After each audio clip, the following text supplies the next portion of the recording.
Hello, Donlan. Hello. So we live in a very complicated time for video games. We do.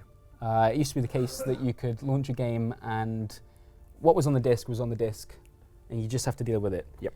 But live with it. Today we've got things like day one patches, bug fixing, games that come out in early access, major updates later down the line. Yep. How do you and I fit into that? Oh, badly. Very bad. Awkwardly and badly. Specifically, I guess I'm talking about game reviews. Right. I know that you recently tried, and that's an important word, to review the new expansion for Civilization Beyond Earth, Rising Tide, and ran into some issues. So do you want to talk us through what happened, Donlan? So let me I'll talk you through it, and I'll talk you through a little bit about my feelings about the final product. Now that I feel I can finally get the shape of it. So Civ Rising Tide is quite an ambitious expansion. It has a lot of things you'd expect from an expansion. It has new factions. It has new gameplay in terms of you can have your cities based on the ocean now. Sure. Affinities have changed and stuff like that. The big stuff which Do you ever get the sense, by the way, when we talk about strategy games, the things we get excited about, not everyone else will? I don't know. It's like oceanic cities that can move around. Okay, no, that's fine. Carry on, right. please. No, we're totally good to go. So the big changes, which the reason I didn't feel right reviewing it was they have overhauled diplomacy. Mm-hmm. So diplomacy in the original Beyond Earth was very similar to the Civ games. Sure. It was request. I think everyone's going to make the reference to Gandhi suddenly surprising the player and becoming some kind of It had those problems. It had those problems in that you're dealing with very complex AI, which is making very complex decisions, most of which the player is not privy to. Yep. And so you get what seems like crazy behavior, which is Gandhi nuking you. Yep. So what they've done is they've changed it in some really good ways in that they have tried to make you understand the AI much better. So you can understand what the AI thinks of you at any moment by looking at its fear and respect levels, which are fear for your military power and respect based on your affinities, which are these traits you can it gives you some idea as to what that's the going problems. There are two problems. One of them is a problem in the design, which is that this new system is really inflexible. Mm-hmm. So that when you make an agreement with someone, you can't really set the terms of the agreement, which just doesn't seem very Civ-like, and it doesn't seem very realistic. No one makes agreements where neither party sets the terms. Well, and what you're saying now sounds like what I would like to read in a review. So why didn't that happen? Well, because there's the other part of it, which is to do with war, which is when in the old Civ games, if you wanted someone to go to war with you, you go, hey, let's go to war with this other kid, and they'd go like, oh, all right, give me 10 turns. Whereas now, you form alliances with people, and once you're in an alliance, if they go to war with someone, you're dragged into their war. Sure. And if you go to war, all of your allies are dragged into your war. That's how it should work. How it worked in the code we had, and in the code that was released, was when your allies went to war, you were dragged into their wars. Okay, when you went to war, none of them joined you. That's not right. That's against the rules. So I was pretty certain this wasn't working properly. And in this case, normally when you're doing a review, you try and stay away from the publisher as much as possible. Mm-hmm. They give you the code and then you just get on with it. But I realized this was something which I thought was actually a bug, and a fairly serious bug. So I got in touch with 2K. There was a lot of back and forth as they tried to work out whether it actually was a bug or not, because Civ is so complex by this stage. It's very hard. It's not as simple as saying, like, my car passed through this barrier and it shouldn't have done that. Did you have to send screenshots or your save game? No, they wanted me to send my save game, and I can't remember. I think I may have. But eventually it comes back that yes, it is a bug, but the problem was they couldn't give me a date that it was going to be fixed.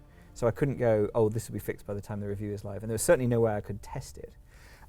It's now, I should point out, it's now fixed. Yep.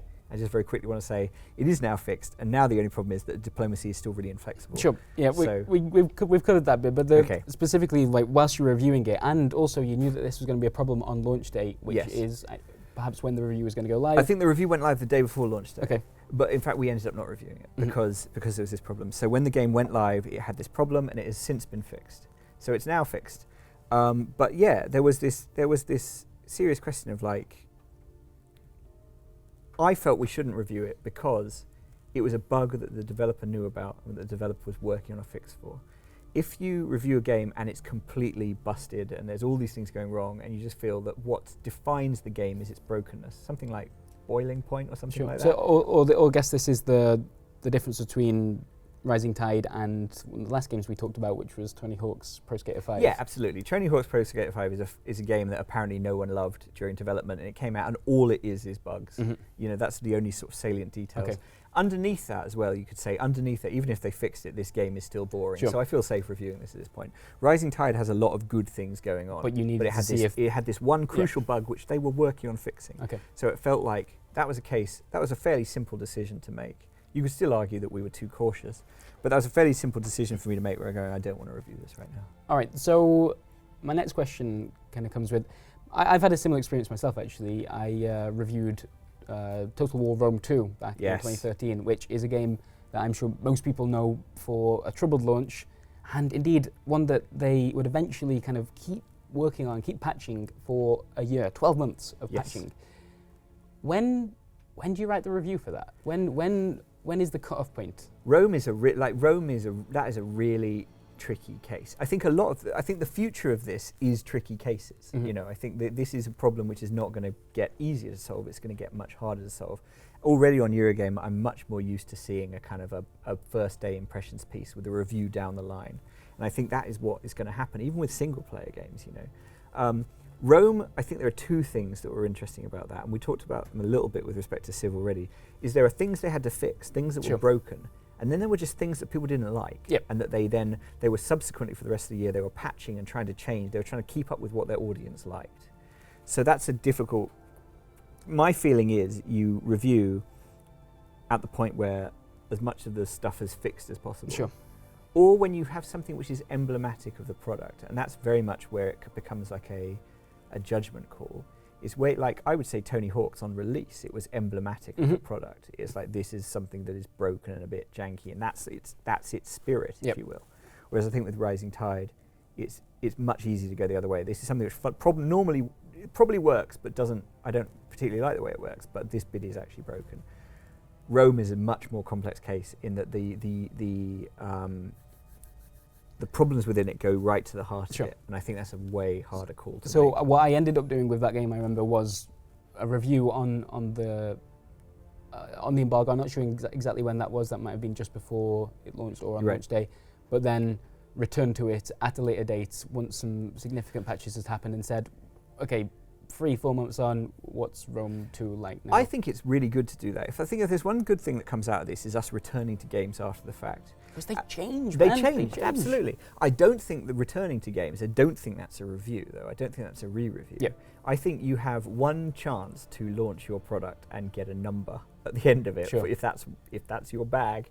And I think after that, you come back to it, because when you return to a game after 6 months, it's not just that the game has changed, though often that's frequently the case. It's often that you have changed and you've had a chance to think about it more deeply, and you have realised that the things you thought you were taking away from it were not the actual things you're taking away from it. You may like it a lot more, you may like it a lot less. It's a different experience.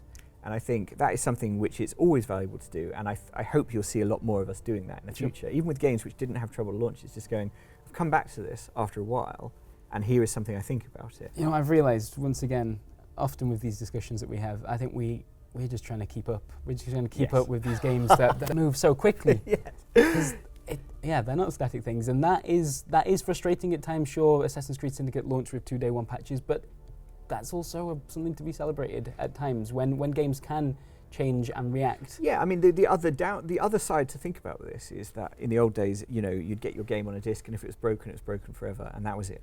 You know, Jet Set Willy 2 was broken forever, and in a modern world that would not be the case.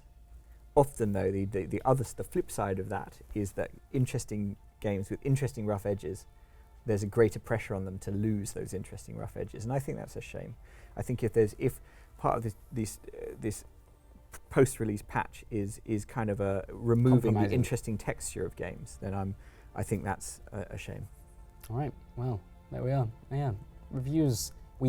It's a judgment call. I think that's yes, all we've got. Wow, what an amazing finding. But yes, that is a judgment, and that's why that's what I think we didn't. I think you're going to see a lot more of this, basically. All right, cool. I'm going to name the game, and then you can do your character in that game, or you can pass. You can have how many shall we say? You can have 5 passes. I can have only 5? Would you need more passes? Let's get to 5 and then we'll answer that. All right. Are you ready? No, but go ahead.